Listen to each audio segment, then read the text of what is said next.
Hello guys, അങ്ങനെ നമ്മൾ തിരിച്ച് ബാംഗ്ലൂർക്ക് പോവാണ് കേട്ടോ. അങ്ങനെ നമ്മൾ സാധനങ്ങളെല്ലാം പാക്ക് ചെയ്തെടുത്ത് സ്റ്റേഷനിൽ വന്നിട്ടുണ്ട്. 2 ട്രെയിൻ നമുക്ക് കയറണം. ആദ്യത്തെ ട്രെയിനിൽ കയറുമ്പോൾ കൊല്ലത്ത് ഇറങ്ങി നമുക്ക് പോകേണ്ട ട്രെയിൻ ഇതാണ് കേട്ടോ. അങ്ങനെ ട്രെയിനിൽ കയറിയപ്പോഴത്തേക്കും ഞാൻ വിയർത്തൊരു പരുവായിരുന്നു ഗായ്സ്. അതിന് ശേഷം നമ്മളൊരു പഴംപൊരിയൊക്കെ വാങ്ങിച്ച് കഴിക്കുന്നുണ്ടായിരുന്നു. പഴംപൊരി കഴിച്ചപ്പോഴത്തേക്കും നമ്മുടെ ട്രെയിൻ എടുത്ത് നമ്മളങ്ങനെ യാത്ര ആരംഭിച്ചിരിക്കുകയാണ് ഗായ്സ്. ഒരു 12 മണിയായപ്പോഴത്തേക്കും നമ്മളൊരു ഫ്രൈഡ് റൈസ് കഴിക്കുന്നുണ്ട്. അങ്ങനെ പോയി ഉറങ്ങി എണീറ്റപ്പോഴത്തേക്കും പാലക്കാട് എത്തി കേട്ടോ. പാലക്കാട് മലകളൊക്കെ കണ്ട് അങ്ങനെ പോയി അവസാനം നമ്മൾ സേലം എത്തിയിരിക്കുകയാണ്. സേലം എത്തിയപ്പോഴത്തേക്കും ഞാനും അമ്മയും കിടക്കാനായിട്ട് ഒരുങ്ങിയായിരുന്നു കേട്ടോ. ഞാൻ മുടിയൊക്കെ പിന്നി നേരെ ഉറങ്ങി.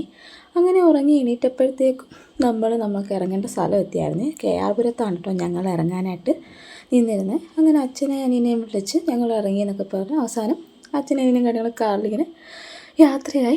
വീണ്ടും 30 മിനിറ്റിന് ശേഷം നമ്മൾ നമ്മുടെ വീടെത്തിയിരിക്കുകയാണ് കേട്ടോ. വേറൊരു വീഡിയോ ആയിട്ട് ശരിക്കും ബൈ ബൈ.